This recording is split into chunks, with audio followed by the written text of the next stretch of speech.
नमस्कार दोस्तों, मैं हूं अनुज और आप देख रहे हैं मेरा YouTube channel Anuj Kumar official. आज हम एक बहुत ही इंटरेस्टिंग मुद्दे पे चर्चा करने के लिए एकत्रित हुए हैं। जर्मनी ने चीनी प्रोडक्ट पे शुगर टैक्स लगाने की घोषणा की है। आज के वीडियो में हम यही जानेंगे कि आखिर जर्मनी को क्या जरूरत पड़ी शुगर टैक्स लगाने की और किन किन देशों में अभी शुगर टैक्स लगाया जा चुका है। तो बिना देर के सब शुरू करते हैं आज का वीडियो। पूरे दुनिया में मोटापा और डायबिटीज एक बहुत बड़ा कंसर्न बनते जा रही है और इस इश्यू की बात करें तो ये जो कंसर्न है पूरे दुनिया में क्लाइमेट चेंज से भी ज़्यादा बड़ा इश्यू बनता जा रहा है। अगर हम जर्मनी की बात करते हैं तो उनकी पॉपुलेशन में जितने एडल्ट हैं उनमें आधे से ज़्यादा ओवरवेट हैं और हर 5 में से एक जर्मन जो है वो मोटापे का शिकार हो चुका है। जबकि जर्मनी पॉपुलेशन की बात करते हैं तो उनकी पॉपुलेशन में से जो 7% पॉपुलेशन है वो डायबिटीज़ की शिकार हो चुकी है और ये जो संख्या है धीरे धीरे आगे बढ़ रही है। मतलब उनके लिए एक बहुत बड़ा कंसर्न पैदा होता जा रहा है। अब सबसे बड़ा सवाल ये हुआ है कि आखिर ऐसा हुआ क्यों है। तो अगर हम रिसर्च और मेडिकल एक्सपर्ट की बात करते हैं तो डायबिटीज और मोटापे का जो सबसे बड़ी वजह होती है वो होती है cold drinks, Coca Cola, Campa Cola, energy drinks और जो शुगर प्रोडक्ट्स होते हैं उनका सेवन। मतलब आप जितना ज़्यादा इन पदार्थों का सेवन करेंगे उतना ज़्यादा शुगर का लेवल आपका बढ़ता जाएगा और मोटापा उतना ही ज़्यादा आपका बढ़ेगा। इसकी वजह से हो क्या रहा है कि जर्मनी में मोटापे की वजह से लोग काम ठीक से नहीं कर पा रहे हैं, लोग ज़्यादा बीमार पड़ रहे हैं। बीमारी की वजह से उनके जो मेडिकल खर्चे हैं वो बहुत ज़्यादा बढ़ जा रहे हैं, जबकि हेल्थ इंश्योरेंस का खर्चा भी बहुत तेज़ी से बढ़ रहा है। इसके साथ साथ जर्मनी में मोटापे और डायबिटीज़ की वजह से अर्ली रिटायरमेंट्स की जो प्रॉब्लम है वो भी काफ़ी तेज़ी से बढ़ रही है, जबकि इन बीमारियों से जो मौत की तादाद है वो भी बहुत तेज़ी से बढ़ रही है। इन्हीं सब चीज़ों को मद्देनज़र रखते हुए जर्मनी गवर्नमेंट ने शुगर प्रोडक्ट पे टैक्स इंट्रोड्यूस करने का फैसला किया है।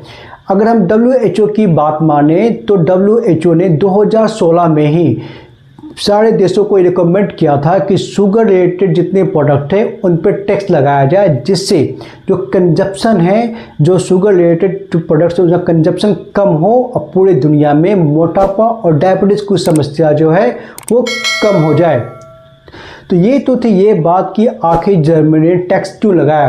अब हम ये समझने की कोशिश करते हैं कि ये टैक्स लगाने के बाद जर्मनी को क्या बेनिफिट मिलने वाला है। तो अगर म्यूनिक टेक्निकल यूनिवर्सिटी की रिपोर्ट की बात करें तो उनके हिसाब से जो शुगर टैक्स लगाने से बहुत ज़्यादा बेनिफिट दिख रहे हैं। तो हम इनको पॉइंट वाइज समझते हैं। नंबर 1, म्यूनिक टेक्निकल यूनिवर्सिटी की रिपोर्ट के मुताबिक अगले 20 सालों में शुगर टैक्स लगाने की वजह से 2,40,000 डायबिटीज़ केसेस को कम कर सकेंगे। पॉइंट नंबर 2, अगर ये टैक्स इम्प्लीमेंट होता है तो उनकी रिपोर्ट ये सजेस्ट करती है कि जो डेथ टोल है जो आज के रेशियो में अगले 20 साल में वो जो संख्या होगी 17,000 से लेकर 30,000 तक जो मौत का आंकड़ा है वो कम हो जाएगा। ठीक है। पॉइंट नंबर 3, अगर शुगर टैक्स जर्मनी में इम्प्लीमेंट कर दिया जाता है तो जर्मनी को इससे 16 बिलियन यूरो, अगर हम डॉलर की बात करते हैं तो 17 बिलियन जो डॉलर की आमदनी आएगी, जो जर्मनी इकोनॉमी को बूस्ट करेगी अगले 20 सालों में।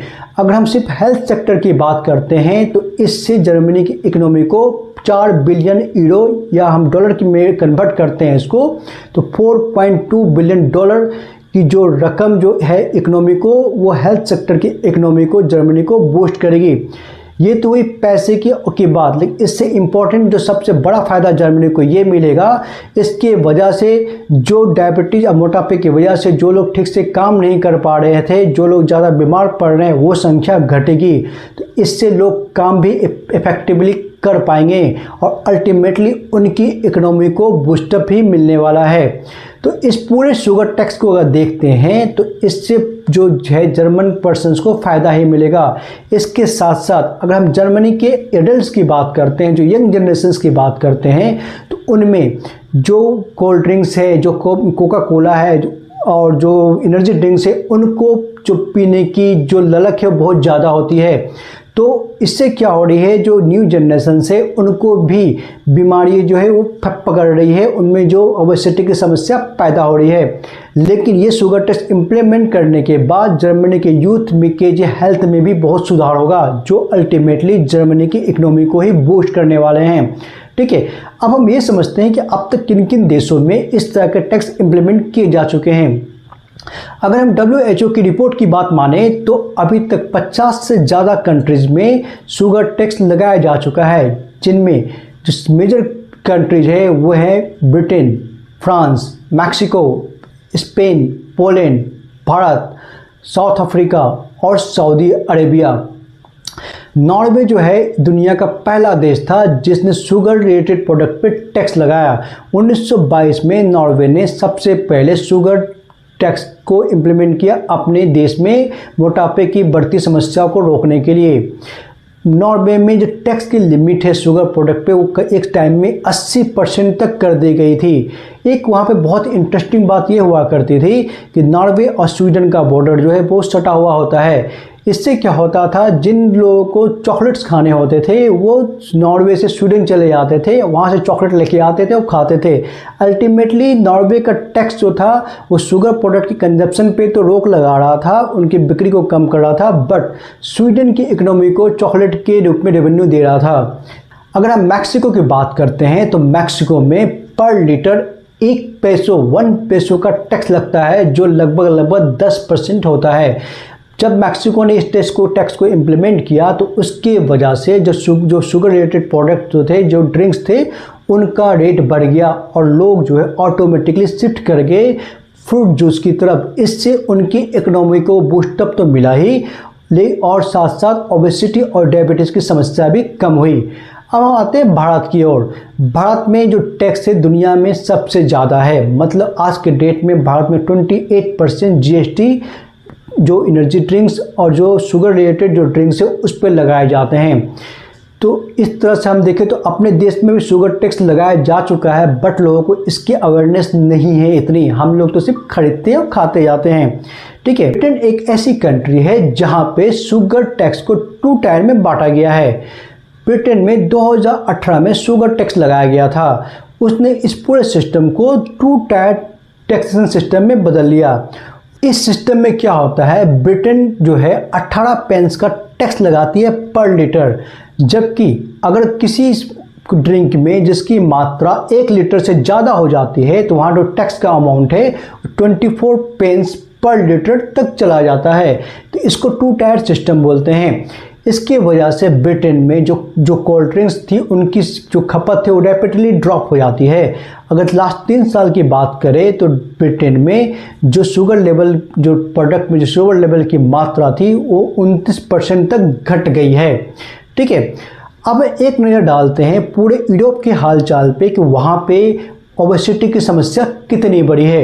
अगर हम सबसे पहले हम ये समझते हैं कि मोटापा बोलते किसको है, तो मोटापा जो होता है, अगर किसी का बॉडी मास इंडेक्स BMI का लेवल जो है 30 या उससे अधिक हो जाता है तो उस कंडीशन को मोटापा बोला जाता है। यूरोप में अगर देखें तो यूरोप की जो ज़्यादातर देश है मोटापे की समस्या से ग्रसित है। पूरे यूरोप में माल्टा जो है सबसे ज़्यादा जो ओबेसिटी वाला देश बोला जाता है, जबकि स्विट्ज़रलैंड वहाँ का सबसे फिट देश का माना गया है, क्योंकि वहाँ पे जो ओबेसिटी की प्रॉब्लम है सबसे कम है। एक सबसे बड़ी शॉकिंग सच ये है कि पूरे यूरोप में जो ज़्यादातर देश हैं, जो या बोले तो लगभग सारे देश की आधी आबादी जो है वो मोटापे की समस्या से गुजर रही है। तो एक तरह से हम ये बोल सकते हैं कि यूरोप जो है आज के डेट में ओबेसिटी और डायबिटीज़ को लेके बहुत ज़्यादा कंसर्न है, क्योंकि उनके यहाँ पे ओबेसिटी और डायबिटीज़ जो है वो एक तरह से महामारी का रूप ले चुकी है। ठीक है, तो आज के वीडियो में हमने आपको जर्मनी द्वारा इम्प्लीमेंट किए जा रहे शुगर टैक्स के बारे में सब कुछ बताया है।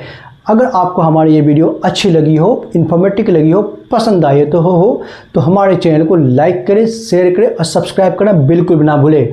अगर आप हमारा चैनल फेसबुक पेज पर देख रहे हैं तो पेज को फॉलो करना बिल्कुल भी ना भूलें। अगर आपको कोई क्वेरीज हो और आपको ये वीडियो कैसी लगी है तो कमेंट करके हमें ज़रूर बताएं। जय हिंद, जय भारत।